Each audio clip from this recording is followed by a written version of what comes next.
घबराहट होती है,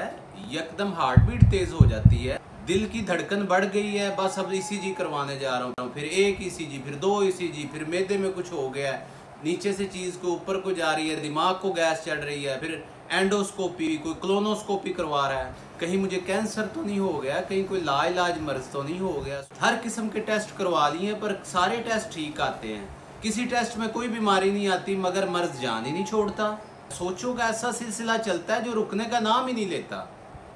काम में दिल नहीं लगता, बच्चे अच्छे नहीं लगते, बीवी अच्छी नहीं लगती, रुपए पैसे अच्छे नहीं लगते, खुशियाँ अच्छी नहीं लगती, बस हर टाइम मरीज को अपनी पड़ी होती है कि पता नहीं मुझे कुछ हो जाना है, मुझे कुछ हो जाना है। किसी ने कह दिया जी गर्मी खुश्की हो गई है, किसी मौलिज के पास गए, उसने कहा आपको नाफ का मसला है, किसी के पास गए उसने कहा आपको जिगर का मसला है, किसी ने कुछ कह दिया, को कह देगा एच पाइलोरी की वजह से ये मसला हो गया है। मनफी सोचें दिमाग में आती रहती हैं, गलत किस्म की सोचें दिमाग में आती रहती हैं, सारी रात यही सिलसिला चलता रहता है, सारा दिन यही सिलसिला चलता रहता है। छोटा सा मसला भी बन जाए तो वो लगता है ऐसे कि जैसे पता नहीं क्या हो गया, पता नहीं कितना बड़ा मसला बन गया। सारी रात करवटें बदलते रहते हैं, नींद नहीं आती,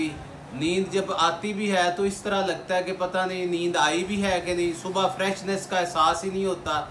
फिर दिमाग के डॉक्टर के पास चले गए, दिमाग के डॉक्टर ने एक दवाई दी, फिर रिलैक्सेशन के लिए, फिर दूसरी दवाई दी रिलैक्सेशन के लिए, फिर तीसरी दी, नतीजा 3, 4, 5 गोलियां खानी शुरू हो गए, दिमागी अद्वियात के आदी हो गए। फिर ये हालत हो जाती है मरीज़ की कि जब वो दवाइयाँ नहीं मिलती उसे तो उसकी पागलपन वाली कैफियत हो जाती है।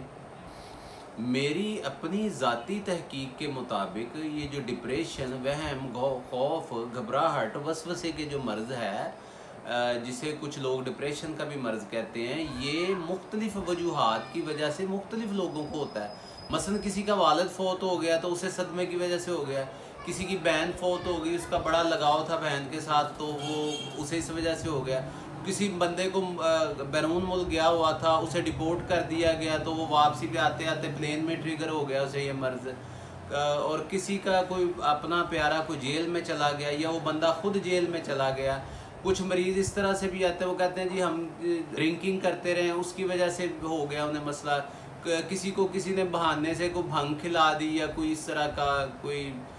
नशेआवर चीज़ खिला दी तो उसकी वजह से भी हो गया। गर्ज के काफ़ी दिन भूखा रहा उसे इस वजह से हो गया, किसी ने चाय